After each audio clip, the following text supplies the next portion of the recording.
Thank you, Mr. Chairman. As the only other party to the so-called precedent of we don't have a second round, I asked my staff to actually pull the record from the hearing we had with King. And you said when you called on me, I think we have time for a second round. Senator Warren, you can be the first in the second round. Just turns out I was the only one who stayed and had questions. So that's why we had time. I understood that precedent meant that anybody who had questions for a second round could stay and ask them. And while we're doing precedents, I also understand that the precedent was that President Obama's nominees that came before this committee had all filled out their ethics forms and that those were available before we had a hearing so that we would have a chance to ask questions about them in public. So I'm a little confused about what precedent means here.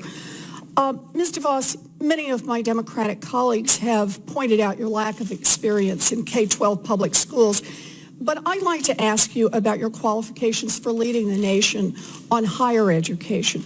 The Department of Education is in charge of making sure that the $150 billion that we invest in students each year gets into the right hands and that students have the support they need to be able to pay back their student loans. The Secretary of Education is essentially responsible for managing a $1 trillion student loan bank and distributing $30 billion in Pell Grants to students each year.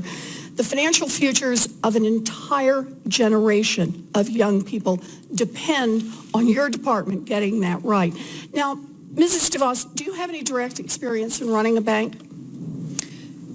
Senator, I do not. Have you ever managed or overseen a $1 trillion loan program? I have not. How about a $1 billion loan program? I have not. Okay, so no experience in managing a program like this. How about participating in one? I think it's important for the person who is in charge of our financial aid programs to understand what it's like for students and their families who are struggling to pay for college. Mrs. DeVos, have you ever taken out a student loan from the federal government to help pay for college? I have not. Have any of your children had to borrow money in order to go to college? They have been fortunate not to. Have you had any personal experience with a Pell Grant? Not personal experience, but certainly friends and students with whom I've worked. So you have no personal experience with college financial aid or management of higher education. Mrs. DeVos, then let's start with the basics. Do you support protecting federal taxpayer dollars from waste, fraud, and abuse?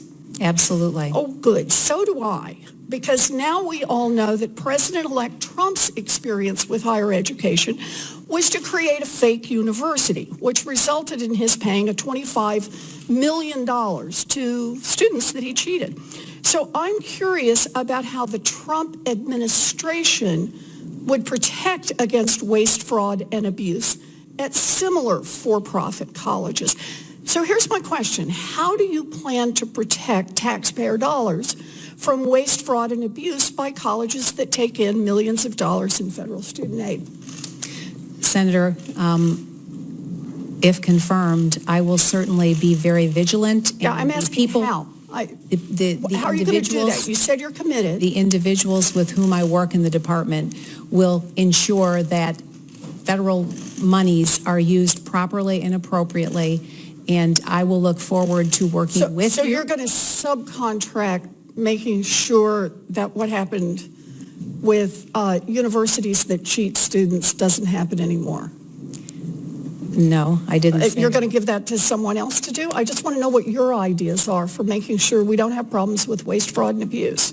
I want to make sure we don't have problems with that as well. And if confirmed, I will work diligently to ensure that we are addressing any of those issues. Well, let me make a suggestion on this. It actually turns out that there are a whole group of rules that are already written and are there, and all you have to do is enforce them. So what I want to know is, will you commit to enforcing these rules to ensure that no career college receives federal funds unless they can prove that they are actually preparing their students for gainful employment and not cheating them? Senator, I will commit to ensuring that institutions which receive federal funds are actually serving their students well. And so you will enforce the gainful employment rule to make sure that these career colleges are not cheating students? We will certainly review that rule. You'll and see review that, it? You will not and see commit to that enforce it? And see that it is actually achieving what the intentions are. I don't understand about reviewing it. We talked about this in my office. There are already rules in place to stop waste, fraud, and abuse, and I don't understand how you can not be sure about enforcing them. You know, swindlers and crooks are out there doing backflips when they hear an answer like this. If confirmed, you will be the cop on the beat. And if you can't commit to use the tools that are already available to you in the Department of Education, then I don't see how you can be the Secretary of Education. And I look forward to having a second round of questions. Thank you, Senator Warren. Senator Collins. Thank you, Mr. Chairman.